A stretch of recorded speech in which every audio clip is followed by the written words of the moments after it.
This is the 52LP vertical form, fill, and seal running a liquid product. We're running a 2x3 bag with a 10 milliliter fill volume.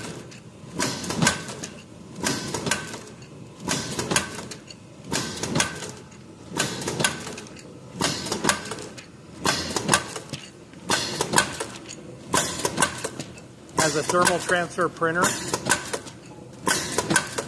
and we're using a piston filler, which is adjustable in volume.